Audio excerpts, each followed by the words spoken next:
ណែស្រីស្អាតពួកអូនឯងកំពុងទៅវិញផ្លូវមែនទេឥឡូវមេចិត្តងងឹតទៅហើយពួកអូនទាំងពីរនាក់សម្រាប់នៅផ្ទះរបស់បងមួយយប់សិនទៅអីចាំពួកយើងទាំងអស់គ្នានៅបំរើអូនទាំងពីរមិនឲ្យខកចិត្តនោះទេ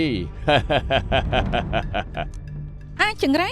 ពួកឯងនាំគ្នាទៅបំរើម៉ែរបស់ឯងនៅផ្ទះទៅពួកយើងមិនត្រូវការទេអញ្ចឹងហ៎បើពួកអូនព្រមនឹងពួកបងមិនអីទេវានឹងស្រួលទាំងអស់គ្នាបើព្រមតាមសម្រួលវាមិនទាន់ហួសពេលទេរំលងពីមួយឆ្នាំទៅមួយឆ្នាំពួកគេកាន់តែពូកែនិងកាន់តែមានជីវភាពធូរធារពួកគេក៏ថែមទាំងទិញបានដីធ្លីនិងផ្ទះសម្បែងនៅក្នុងស្រុកភូមិពី3កន្លែងថែមទៀតយ៉ាងគួរឲ្យកោតស្ញប់ស្ញែងហើយផ្ទះសម្បែងរបស់ពួកគេនីមួយៗក៏មានទំហំធំខ្លាំងប៉ុន្តែពួកគេនៅមិនទាន់បានរកប្រពន្ធរកគូស្រករបាននៅឡើយទេ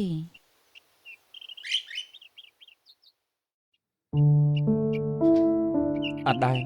បន្ទាប់ពីមុខរបស់ពួកយើងកាក់កបមកយើងមានជីវភាពធូរធារច្រើនណាស់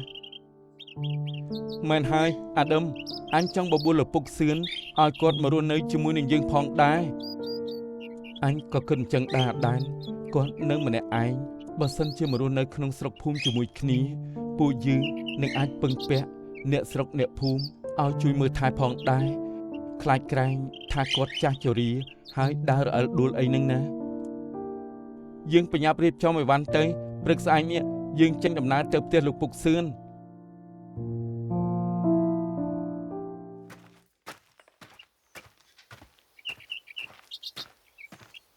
យើងលួចពុកម៉ែចេញមកក្នុងព្រៃ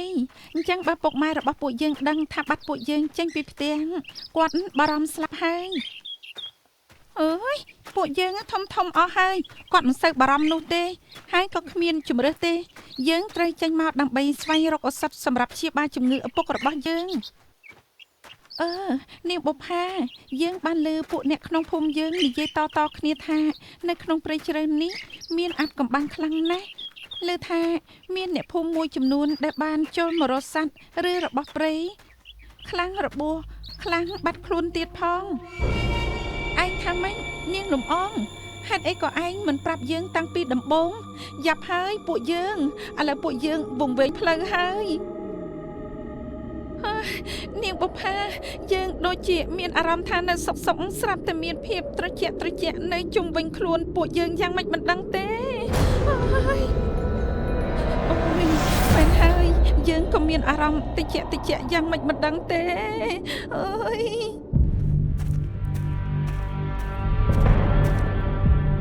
ណែស្រីស្អាតពួកអូនឯងកំពុងទៅវិញផ្លូវមែនទេឥ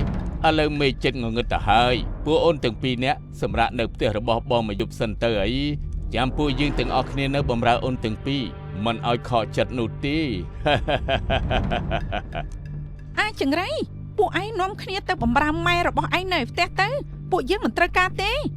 អញ្ចឹងហ៎បើពួកអូនព្រមនឹងពួកបងមិនអីទេវានឹងស្រួលទាំងអស់គ្នាបើព្រមតាមសម្រួលវាមិនទាន់ហួសពេលទេណែនាងបុប្ផាស្ថានភាពបែបនេះតើយើងគួរធ្វើយ៉ាងម៉េចទៅមានធ្វើយ៉ាងម៉េចយើងឆាប់ថយក្រោយហើយក៏រត់ចេញពីទីនេះភ្លាមទៅចង់រត់ទៅណាអូនស្រីនៅទីនេះហើយធ្វើជាប្រពន្ធរបស់ពូបងទៅនៅទីនេះតែម្ដងទៅអូនណែពូអដែងនាំគ្នាចាប់ពូនាងទៅពួកអញចង្រៃអញចង់ធ្វើអីយើងទេកុំធ្វើបាបយើងអាថោកទាបចេញទៅកុំធ្វើបាបពួកយើងកុំស្រែកអីអូនស្រីព្រមប្រគល់ខ្លួនឲ្យពួកបងទៅ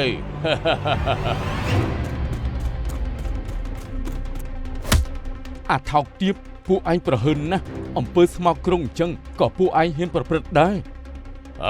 អាណាគេហ៊ានមករំខានសេចក្តីសុខរបស់អញយើងគឺជាឪរបស់ឯងយើចង្រៃយោពាក្យសម្ដីរបស់ឯងពិតជាមុតដូចផ្លែឡាំមែនយើងចូលចិត្តយើងក៏ចង់ដឹងថាតើឯងខ្លាំងដូចជាសម្ដីដែលចេញពីមាត់ឯងឬអត់ថ្ងៃនេះនៅទីកន្លែងនេះឯងត្រូវតែស្លាប់ ហើយទីនេះគឺជាកន្លែងបញ្ចុះសពរបស់ឯងហើយអូអញ្ចឹងផងហ៎ស្លាប់ទៅអាចចង្រៃ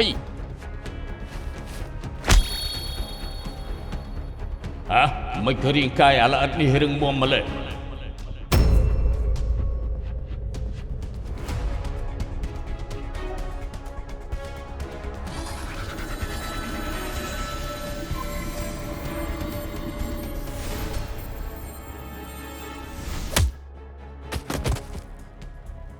គាត់ជាអ្នកណាទៅ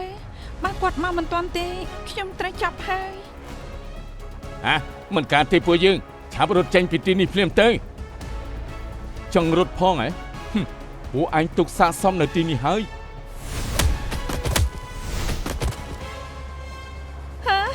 មួយក្បាច់ផ្ដាច់ជីវិតទេអូយខ្ញុំមិនចង់ជឿនឹងភ្នែកទេ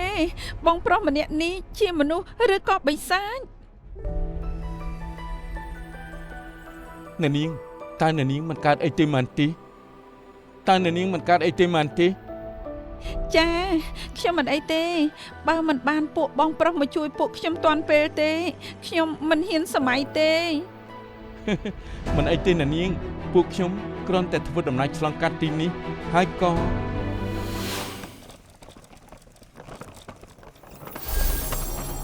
បង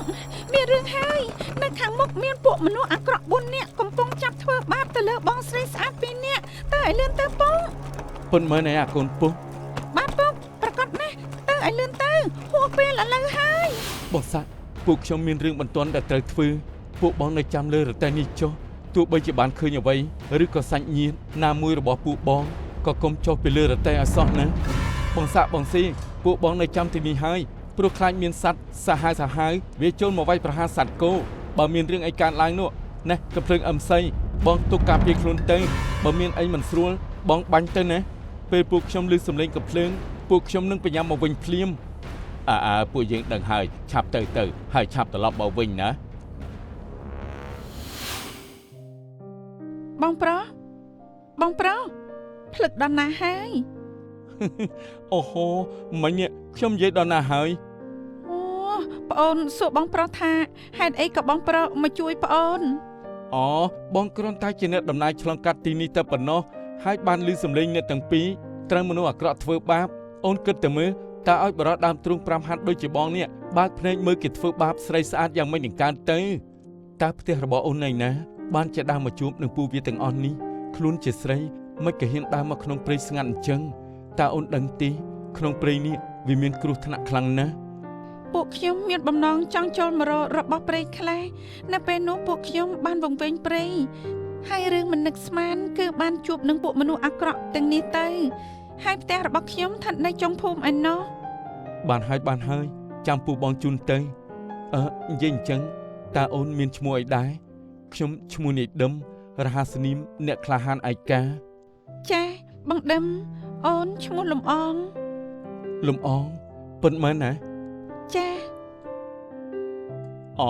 អូនបុប្ផានេះគឺជាបងប្រុសរបស់ខ្ញុំគាត់ឈ្មោះបងដឹមមិនអីទេប្អូនស្រីនិយាយអញ្ចឹងហេតុអីក៏ពួកប្អូនទាំងពីរហ៊ានចូលមកក្នុងព្រៃតែ2នាក់អញ្ចឹងអូនដឹងទេថា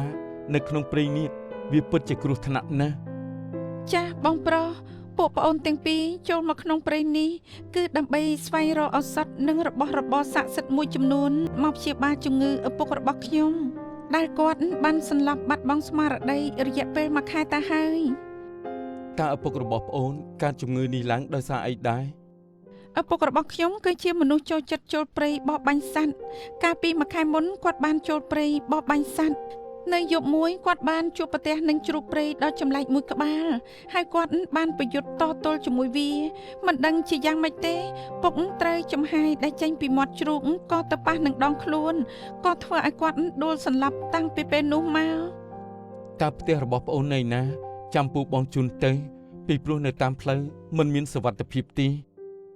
ចាបងប្រុសខ្ញុំពិតជាអរគុណបងប្រុសច្រើនណាស់ផ្ទះខ្ញុំនៅឯភូមិចុងព្រៃឯណោះតោះយើងបញ្ញាប់ចាក់ចេញទៅមេឃជិតយប់ហើយ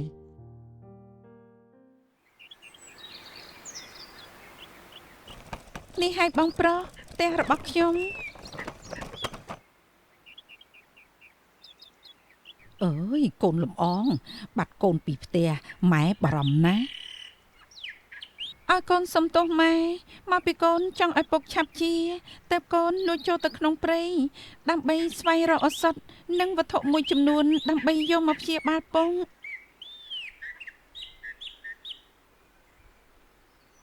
តើវត្ថុដែលលំអងនិយាយនោះគឺជាអ្វីទៅវាគឺជារុក្ខជាតិម្យ៉ាងដែលដុះនៅក្នុងព្រៃជ្រៅ100ឆ្នាំទៅវាចេញម្ដងវាមានឈ្មោះថាផ្កាឈូកទឹកកក7ពណ៌ហាផ្កាឈូកទឹកកក7ពណ៌អូមីងធ្លាប់ឮលោកតារបស់មីងធ្លាប់និយាយពីវាដែរតើផ្កាឈូកទឹកកក7ពណ៌វាដុះនៅណាទៅណាមីងផ្កាឈូកទឹកកក7ពណ៌បើតាមមីងដឹងគឺវាគ្រាន់តែជារឿងដំណាលតគ្នាប៉ុណ្ណោះមីងមិនដឹងថាវាមានពិតឬក៏យ៉ាងណាទេ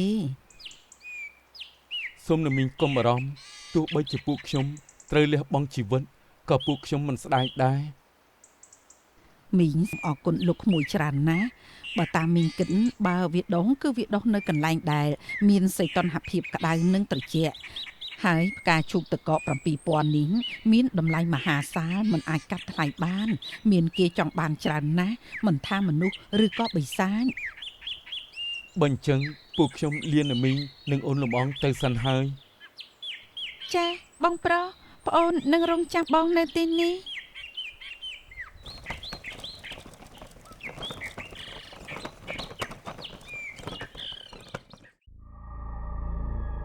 អាដនការងារដែលយើងឲ្យឯងស៊ើបនោះវាបានតម្រូវយ៉ាងណាហើយបាទលោកម្ចាស់ពួកខ្ញុំព្យាយាមស្វែងរកគ្រប់ទីកន្លែងអស់ហើយតែមិនទទួលបានតម្រូវអ្វីសោះពិតជាគ្មានបានការមែនឯងឆាប់ទៅស្វែងរកបើមិនមានតម្រូវអំពីផ្កាឈូកទឹកកក7ពណ៌ទេកុំត្រឡប់មកវិញឲ្យសោះលោកប្តីកុំបារម្ភអីបងប្រកាសជាទទួលបានវាមិនខានទេបើបងទទួលបានវាមែនមហិទ្ធិឫទ្ធិបងនឹងកើនឡើងដល់កំពូលពេលនោះបងនឹងគ្មានគូប្រៀបទេពិតមែនហើយប្រពន្ធសម្លាញ់ពួកឯងឆាប់ចេញទៅបាទលោកម្ចាស់